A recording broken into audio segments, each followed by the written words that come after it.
Capítulo 3. As consequências da sensualidade. O meu povo foi destruído porque lhe faltou o conhecimento. Porque tu rejeitastes o conhecimento, também eu te rejeitarei, para que não seja sacerdote diante de mim. Comerão, mas não se fartarão. Entregar-se-ão à luxúria, sensualidade, mas não se multiplicarão. Porque deixaram de olhar para o Senhor. A sensualidade, o vinho e o mosto tiram a inteligência. O meu povo consulta a madeira, e a sua vara lhe responde, porque o espírito de sensualidade os engana e eles se corrompem, apartando-se da sujeição do seu Deus. Por isto as vossas filhas se prostituem e as vossas noras adulteram. Porque eles mesmos com as prostitutas cultuais se desviam.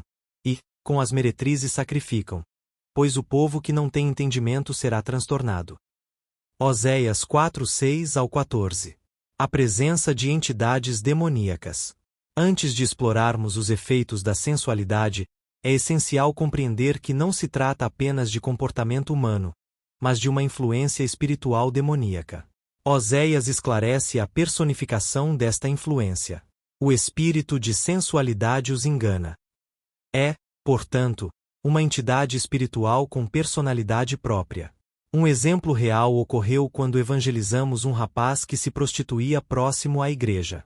Após uma forte manifestação demoníaca, ele se libertou e se mostrou aberto ao Evangelho, decidindo aceitar Jesus como Salvador. Ao conversar com ele, algo me intrigava. Apesar de estar distante do padrão de beleza do mundo, tinha grande clientela. Perguntei, de forma respeitosa, como isso acontecia. Sem rodeios, ele respondeu: tenho um pacto com uma entidade. As pessoas que escolho, ela traz até mim. Não sou eu quem as procuro, são elas que vêm até mim. Este relato confirma o que Oséias já revelava. A manipulação demoníaca oculta na sensualidade, não apenas como comportamento humano, mas como presença espiritual real. Assim, a sensualidade, embora muitas vezes pareça inofensiva, é alimentada por entidades com grande poder de engano, cujo objetivo é perverter o dom sexual humano. Não se trata apenas de sedução ou desejo, é a manifestação física de espíritos que escravizam e deformam o ser humano, gerando traumas e maldições que podem perdurar por gerações. Sensualidade e suas manifestações sociais. Em visita a um morro, observei violência infantil e sinais evidentes do espírito de sedução. Meninos armados com aparência de 12 anos e meninas que se tornavam mães aos 13, avós aos 26 e bisavós aos 39. Este cenário evidencia como a imoralidade familiar alimenta a violência.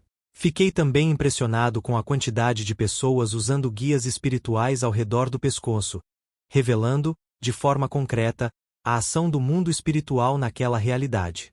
Outro caso envolveu uma jovem que, antes de aceitar Cristo, desenvolveu em uma casa de encosto, por meio de pactos, foi escolhida como objeto sexual de um espírito desencarnado que a possuía, repetindo abusos espirituais e sexuais de forma contínua.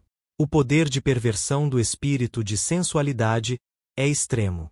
Estes espíritos odeiam o sexo, e suas vítimas são subjugadas à prostituição, adultério, fornicação, pedofilia e toda forma de feitiçaria. Eles seduzem, enganam, saqueiam e destroem a vida afetiva, influenciando negativamente relacionamentos corretos e promovendo desequilíbrios emocionais graves.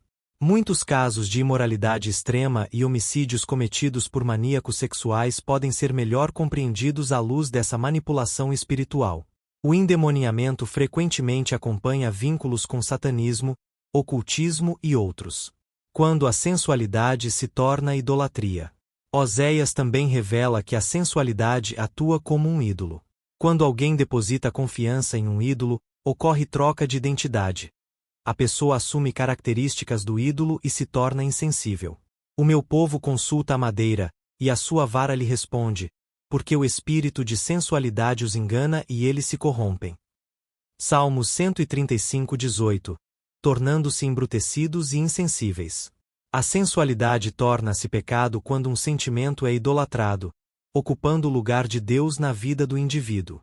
Os sentimentos, por sua natureza, são a área mais vulnerável do ser humano.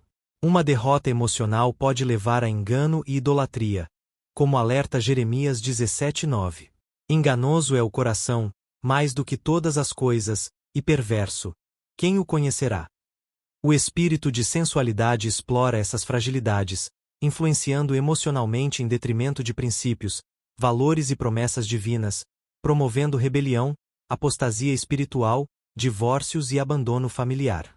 A conquista inicial é sempre o campo sentimental, depois o intelecto, e por fim, o espírito, induzindo à idolatria e ao enfeitiçamento.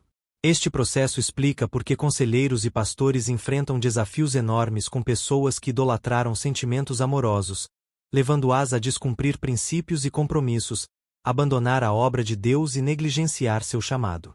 Por causa desta feitiçaria, muitos se tornam abomináveis como Esaú, que vendeu sua primogenitura. E ninguém seja devasso ou profano como Esaú, que, por uma simples refeição, vendeu o seu direito de primogenitura. Porque bem sabeis que, querendo ele ainda depois herdar a bênção, foi rejeitado. Porque não achou lugar de arrependimento, ainda que o buscou diligentemente com lágrimas. Sensualidade como embriaguez da alma. A sensualidade, o vinho e o mosto tiram a inteligência. Oséias 4:11. A sensualidade embriaga a alma como o álcool, removendo a razão espiritual. Onde há sensualidade, não existe sobriedade. Instalam-se loucura, insensatez e descontrole. Ela é também a mãe da burrice moral, cegando o entendimento e induzindo escolhas moralmente destrutivas. A pessoa se torna insensível aos perigos, mas cheia de coragem para atos impensados. Essa coragem traz consigo a influência de um espírito de morte, resultando em acidentes e tragédias. O chavão da loira burra é facilmente explicado aqui.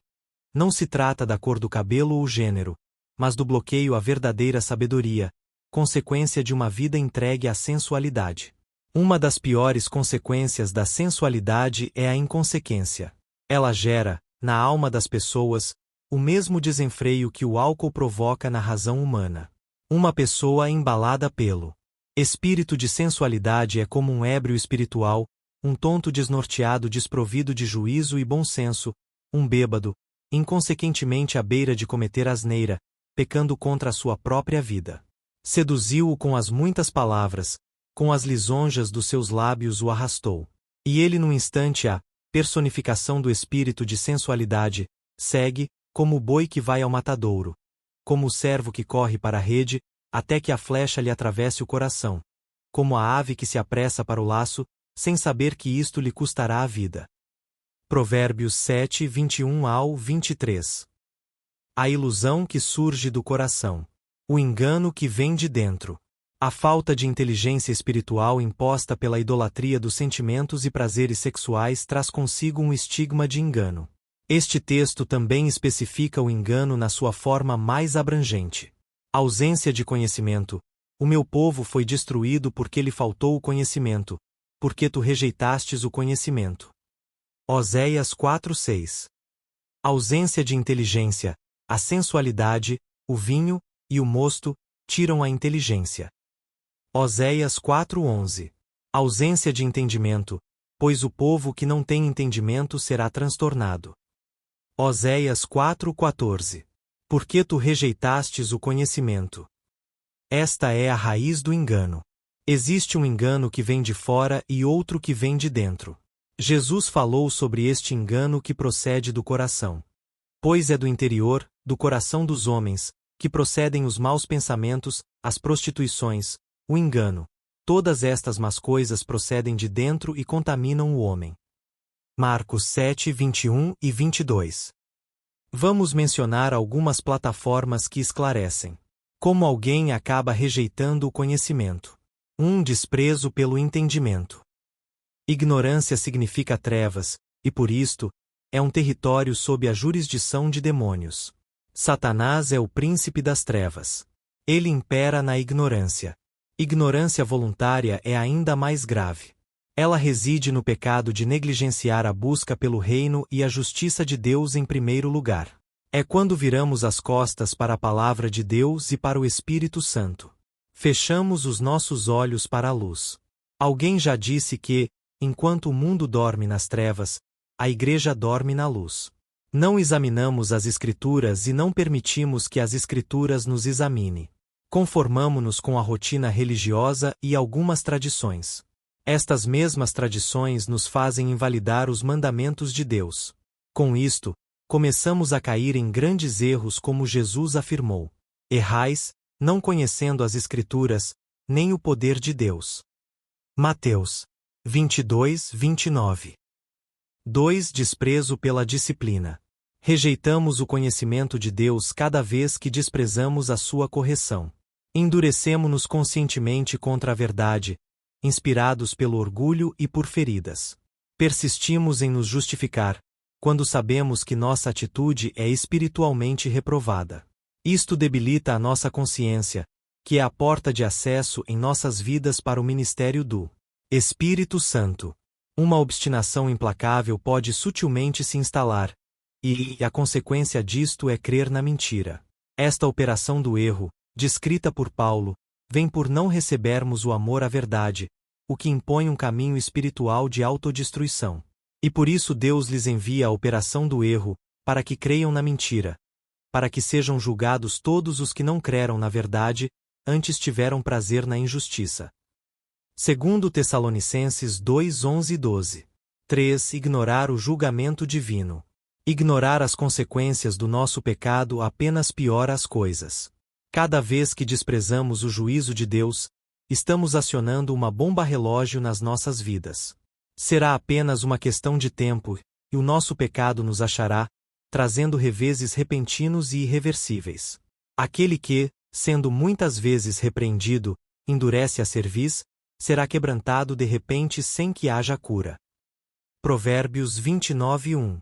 A presença destes três fatores revela uma situação de perigo espiritual, predispondo a pessoa a traumas eminentes e colapsos fulminantes na vida. Este engano, que vem de motivações corrompidas, abre a porta de nossas vidas para o pai da mentira. Rejeitar o conhecimento de Deus significa, também, aceitar os sofismas do diabo. Este é o ponto onde se consuma uma aliança com o espírito de sensualidade. Nossa fé é canalizada para construir nossas próprias derrotas. Não sobra espaço nenhum para a palavra de Deus frutificar.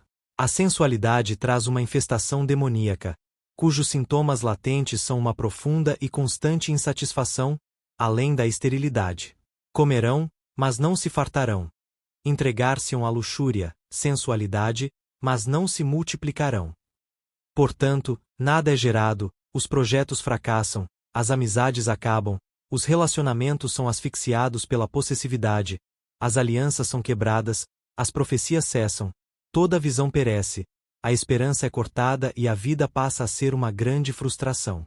É fácil enxergar que o campo de batalha em questão é a mente humana. Santidade começa na mente. Aqui nossos impulsos sentimentais precisam ser dominados.